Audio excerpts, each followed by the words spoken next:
अस्सलाम वालेकुम दोस्तों, मैं इमरान फैज़ हूँ और आप सुन रहे हैं इमरान फैज़ ऑफ़िशियल में मुझे। आज की कहानी दोस्तों एक शख्स की कहानी नहीं है, एक पूरे सिस्टम की कहानी है। ये सिर्फ़ एक बिज़नेसमैन की राइज़ एंड फ़ॉल की कहानी नहीं है। ये पाकिस्तान के पावर स्ट्रक्चर, ज़मीन की सियासत और हमारे अदारों की हकीकत को बेनकाब करने वाली कहानी है। ये कहानी है मलिक रियाज़ की। वो शख्स जिसने पाकिस्तान के रिहायशी नक्शे को तब्दील कर दिया, जिसने ख्वाब बेचे और ख्वाब ताबीर भी किए। लेकिन आज वही मलिक रियाज़, वही बहरिया टाउन नैब की नीलामी की फ़हरिस्त में है और फ़हरिस्त में शायद नंबर 1 बन चुका है। मलिक रियाज़ का ताल्लुक दोस्तों एक आम से घराने से था। वालिद सरकारी मुलाज़िम, ज़िंदगी आम मगर एम्बिशन गैर मामूली। कैरियर का आगाज़ बतौर क्लर्क किया, तालीम ज़्यादा नहीं थी मगर विजन और मेहनत दोनों थे।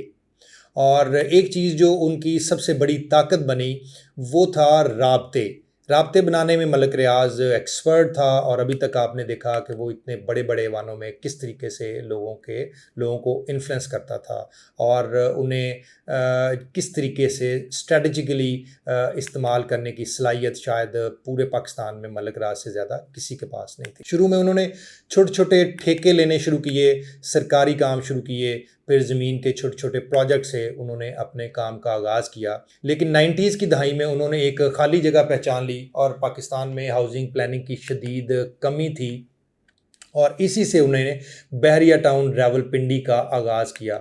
सिर्फ साफ structure, gated community, parks, underpasses, 24/7 electricity, उस वक्त ये सब कुछ पाकिस्तान के रिहायशी प्रोजेक्ट में अनहर्ड था। ये कभी किसी ने सुना ही नहीं था। इवन डीएच उस वक्त अपनी पीक पे था, लेकिन शायद इनमें से कुछ फैसिलिटीज़ डीएचए में भी नहीं थी। तेज़ी से इस्लामाबाद, लाहौर, कराची और दीगर जगहों पे बहरिया टाउन शहरों में फैलने लगा। 2000 की दहाई तक, 2004-5 तक गालबन ये एक बहुत बड़ा ब्रांड बन चुका था, जिसमें हर तरह से आसाइशें थी, प्रेस्टीज की अलामत बन चुका था और बहरिया टाउन में रहने वाले लोग अपने आप को एक वेल एस्टैब्लिश बंदा समझना शुरू हो गए थे। दोस्तों, मलिक रियाज सिर्फ एक बिजनेसमैन ही नहीं था, बल्कि एक पावर ब्रोकर बन गया हुआ था। उनके प्रोजेक्ट्स में वो सहूलतें थीं जो सरकारी हाउसिंग स्कीमों में एक ख्वाब लगती थी। साथ ही उनके सियासी और मीडिया ताल्लुकात बढ़ने लगे और वो एक डेवलपर नहीं रहा, बल्कि वो एक अनटचेबल बनना शुरू हो गया। लेकिन हर बड़े एम्पायर के साथ कहानियाँ और इल्ज़ामात बढ़ते हैं।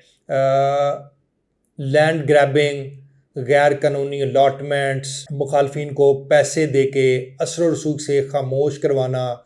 कुछ लोग कहते हैं कि ये सब झूठ था, लेकिन बहुत सारी हकीकत है। मगर अनडिनाएबल ये था कि बहरिया टाउन ने रिहाइश का मेयार बहुत इम्प्रूव कर दिया था। दोस्तों, यहाँ सबसे बड़ा नुकसान किसका हो रहा है? वो लोग जो पाकिस्तान में नहीं रहते मगर पाकिस्तान को दिल में रखते हैं।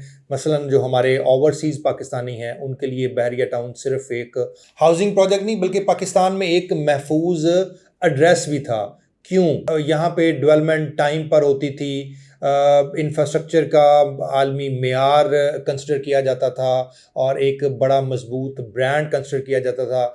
सियासी ताल्लुकात ऐसे थे कि लोग समझते थे कि ये प्रोजेक्ट कभी भी शायद ना रुके। लंदन में, दुबई में, न्यूयॉर्क में, रियाद में, जहाँ भी पाकिस्तानी रहते थे, वो ये समझते थे कि अगर किसी पर इन्वेस्ट करना है तो वो मलिक रियाज़ है, वो बहरिया टाउन है।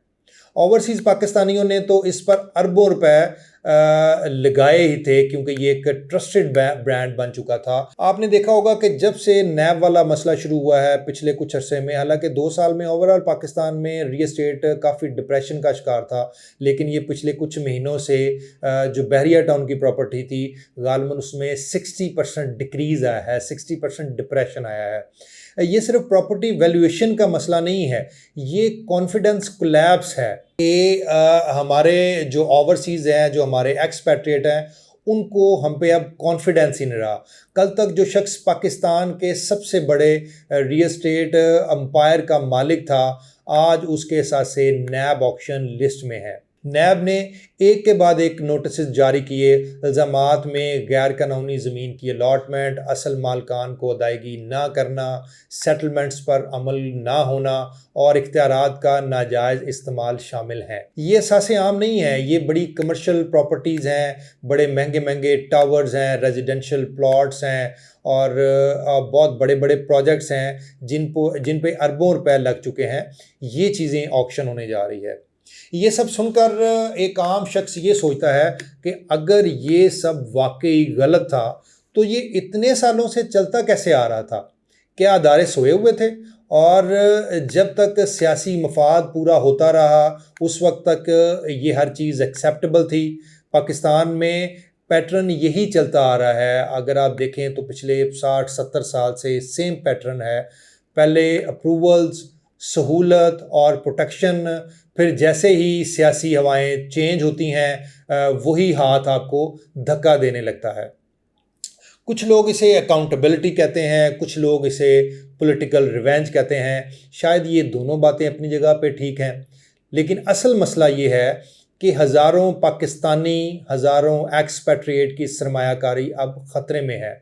वो लोग जिन्होंने रिटायरमेंट के बाद यहाँ पे सेटल होना था या रेंटल इनकम प्लान की हुई थी, वो आज अनसर्टेनिटी में है।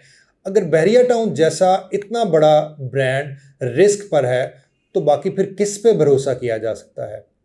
ये मामला सिर्फ एक डेवलपर का नहीं है, ये रियल एस्टेट मार्केट और पूरी मईशत पे असर डाल रहा है कि ओवरसीज़ की रेमिटेंसेस कम होंगी, एतमाद डैमेज होगा और मईशत पर फॉरेन इन्वेस्टमेंट का दबाव बढ़ेगा। हमारी रेमिटेंसेस बेतहाशा हद तक कम होने जा रही हैं।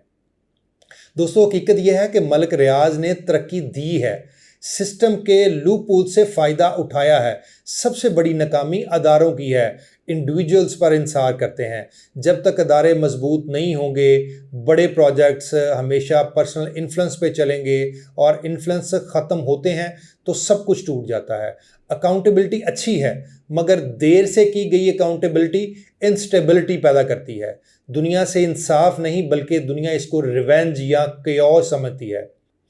हमारे आम शहरी और ओवरसीज़ हमारे ट्रांसपेरेंट सिस्टम चाह रहे हैं, वरना आज मलिक रियाज, कल कोई और अवाम हमेशा तमाशाई ऐसे बने रहेंगे। अगर आपको लगता है कि ये कहानी सिर्फ एक शख्स की नहीं है बल्कि पूरे सिस्टम की अक्कासी करती है, तो इस पॉडकास्ट को शेयर करें। ज़्यादा से ज़्यादा लोग सोचेंगे कि आज हम कहाँ पे खड़े हैं। मैं हूँ इमरान फैज़ और आप सुन रहे हैं इमरान फैज़ ऑफिशियल।